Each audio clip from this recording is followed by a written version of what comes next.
नमस्ते हजुर। मेसिन चलाचलै हुनुहुन्छ त। चलाउन त पर्यो। अलि ठुलो स्वरमा हजुर। अनि सबभन्दा पहिला तपाईँको परिचय, अब एकछिन काम छोडेर हामी गफ गरौँ न है। अनि मलाई हेरेर गफ गर्नुभयो नि हुन्छ। अब सबभन्दा पहिला तपाईँको परिचय, तपाईँको नाम, तपाईँको यो ठाउँको नाम। मेरो नाम धनमाया महतो। धनमाया महतो हजुर। स्वर अझै ठुलो ल हजुर। अनि रनपा 5 रनपा 5 रत्ननगर नगरपालिका 5। हजुर। अनि यो टेलर चाहिँ कहिलेदेखि सुरु गर्नुभएको? यो टेलर त भयो 15-16 वर्ष। अनि सुरुदेखि नै यही हो? हजुर यही हो। त्यतिखेर तपाईँसँग पैसा थियो? पैसा भन्नाले अब अलिअलि थियो। अब भनौँ न एउटा दुईवटा मेसिन किने अनि त्यसरी गर्दा गर्दै फेरि पछिबाट फेरि थपे नारी चेतनाबाट लोन लिएर अनि त्यसपछि अनि लोन लिने दिने बुझाउने फेरि लिने चाहिँ गरिरहनु भएको छ। हजुर। अनि यो यसरी टेलर सुरु गर्नुपर्छ भन्ने कुरा चाहिँ दिमागमा कसरी आयो? त्योभन्दा अगाडि के गर्नुहुन्थ्यो?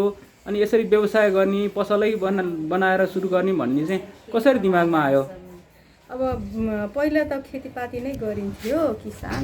अनि त्यसरी के अरे हाम्रो यो निड्सबाट उसमा 3 महिनाको तालिम के अरे गाउँमै यो के अरे बछौलीमा लिएँ। अनि त्यसपछि फेरि म प्राइभेट 3 महिना फेरि प्राइभेट नै मैले के थपेँ। अनि त्यसपछि अब के गर्ने, यतिकै खेतीपाती मात्रै गरेर त भएन, केही गरौँ भनेर मनमा आँट आयो। अनि यसरी नै गरेर फेरि अहिले महिनामा कति जति कारोबार गर्नुहुन्छ? कति जति काम गर्नुहुन्छ पैसामा हिसाब गर्दाखेरि? कति भनौँ अब सरदर त्यही 40-50 हजारको काम गर्नुहुन्छ। हजुर। अनि कहिलेकाहीँ तपाईँ एक्लैले भ्याउनु पनि हुन्न होला? मान्छे के अरे अस्ति नै पनि मान्छे राखेको थिएँ। अहिले खेतको कामले गर्दा आउनुहुन्न अहिले साथीहरू। अनि मैले नभ्याएँ भने अब घरतिर नि लगेर सिलाउँछु। अनि सिलाएको के अरे अरू साथीहरू हुनुहुन्छ, अनि त्यहाँ पनि अलिअलि मैले नभ्याएको त उतातिर नि पठाउँछु। सकेसम्म मै राति भयो नि अब भ्याउन त पर्यो लिएपछि त काम। अब राति भयो नि सिलाउँछु। तपाईँ स्वरोजगार आफैले रोजगारी सिर्जना गर्नुभयो, आफै श्रम पनि गर्नुहुन्छ, आफू यसको सञ्चालक पनि हुनुहुन्छ। तपाईँलाई पहिला जब टेलर थिएन तपाईँसँग, मान्छेले हेर्ने दृष्टिकोण कस्तो थियो? अहिले तपाईँलाई कस्तो मान्छेले कसरी हेर्छन्, के भन्छन्? अब भनौँ न, अब केही नभयो भने त अब आफूलाई पनि गाह्रो हुने होइन।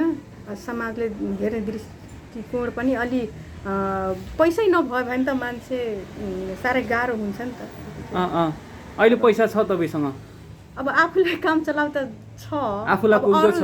अरूसँग मागेर त्यसरी गर्नु परे छैन। केही काम पर्यो भने अरूसँग मागेर अहिले आफूलाई मन लागेको कुरा गर्नलाई तपाईँ खर्च गर्न सक्नुहुन्छ। कुनै बेला थियो आफूलाई केही चिज मन लाग्थ्यो, पैसा हुन्थेन, त्यस्ता दिनहरू सम्झिनुहुन्छ? हजुर। कस्ता कस्ता दिन थिए ती? अब कतै जान खोज्दा, कतै केही काम गर्नु खोज्दा पैसा नभयो भने त अब मनमा यो काम गर्छु भनेर पैसा नभयो भने त अब यत्तिकै बस्नु पर्थ्यो। अब होइन, अब सधैँ त अरूसँग कति मागौँ। माग्दा हैरान भएर अनि आफैले सुरु गरेँ। अब अनि यो लुगा सिलाइसक्दा जब मान्छेलाई तपाईँले लुगा दिनुहुन्छ, उसले पैसा दिन्छ, ओहो कस्तो राम्रो सिलाइदिएछ भनेर भन्लान्। अनि त्यो पैसा पाउँदा बढी खुसी लाग्छ कि आहा कस्तो राम्रो सिलाइदिएको दिदीले त भनेर भन्दा बढी खुसी लाग्छ? अब राम्रो सिलाइदियो भनेर खुसी लाग्छ। अब राम्रो नसिलायो भने त अब ग्राहक नै आउँदैन होइन। अब पहिला त ग्राहकलाई खुसी पार्नु पर्यो अनि बल्ल पो। तपाईँले अनि केटी मान्छेहरूको मात्रै बढी सिलाउनुहुन्छ? हजुर, प्राय लेडिजकै बढी सिलाउँछु। त केटाको पनि सिलाउनुहुन्छ? सिलाउँछु, सिलाउन त, तर प्राय लेडिज नै सिलाउँछु। तपाईँका आइरा मान्छे चाहिँ नियमित आइरहन्छ? आउँछ, नियमित ग्राहकहरू हो धेरै जस्तो। अन्तिममा तपाईँ जस्तै हिजो पैसा नभएर काम नभएर आफूले चाहेको काम गर्न नपाएको, आफूले आफ्ना रहरहरू पुरा गर्न नपाएको मान्छेहरूलाई के सल्लाह सुझाव दिनुहुन्छ? हिजो तपाईँकै जस्तो अवस्था आज पनि कति मान्छेहरूको छ, कति महिलाहरूको छ, तिनीहरूलाई के भन्न चाहनुहुन्छ? अब यसरी नै सिप सिक्नुहोस्, आफ्नो होइन खुट्टामा उभिनुहोस्। अब आफूले गऱ्यो भने त अब सिप भनेको त अब सधैँ होइन आफ्नै लागि हो, त्यसरी भन्न चाहन्छु। ल तपाईँले कति चिटिक्क सिलाइरहनु भएको थियो होइन, गफ पनि त्यस्तै चिटिक्क परेको गर्नुभयो। तपाईँलाई धेरै धेरै शुभकामना छ, यो काम अझ बढी फस्टाओस्, फेरि पनि कुरा गरौँला। अहिलेलाई अन्तिममा जाँदा जाँदै के भन्न चाहनुहुन्छ? अब हाम्रो नारी चेतनालाई के भन्न चाहन्छु भने अझै यसरी नै म जस्तो अब बेरोजगार जो हुनुहुन्छ होइन, उहाँहरूलाई अझै यस्तै सिपमूलक तालिमहरू दियोस्। के अरे अझै हाम्रो नारी चेतनाको यो बढ्दै जाओस् सदस्यहरू।